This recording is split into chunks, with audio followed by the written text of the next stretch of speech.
4 दिवसाची सुट्टी म्हटल्यावर गावी जाणं तर बनतंच. सकाळची चहा पिऊन दिवसाला सुरुवात केली.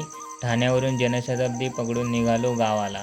आज जनशताब्दीने प्रवास असल्यामुळं दिवा ट्रेनला बाय बाय करत सुसाट गाडी निघाली कोकणात.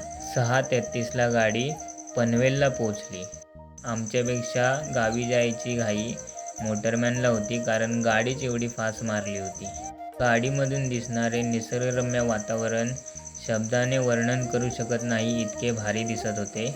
आज गाडीत गर्दी कमी होती, मग मी पण थोडासा टाइमपास केला. हा दादा तर पूर्ण प्रवासात गाडीने खेळत होता. शेवटीला 10:15ला पोचलो चिपळूणला. मग काय, माझी धावपळ सुरू झाली. एस टी स्टँडला जाताना 2 दादा पाईपने सर्कस करताना पाहायला मिळाले. एस टी स्टँडला पोचलो तेव्हा कळालं, माझी गाडी 15 मिनिटापूर्वीच सुटली. मग काय, गेलो बाजूच्या स्वागत हॉटेलमध्ये मिसळपाव खायला. मिसळपाव तर खूपच भारी होता. शेवटीला माझी गाडी लागली 12:30ला. गाडीला ही नुसती गर्दी. आमच्या दुर्गवाडी गाडीच्या खिडकीतून मोठमोठे डोंगर दिसत होते. जिकडे नजर जाईल तिकडे फक्त डोंगर. ही आहे आमच्या गावची छोटीशी शाळा नंबर 4.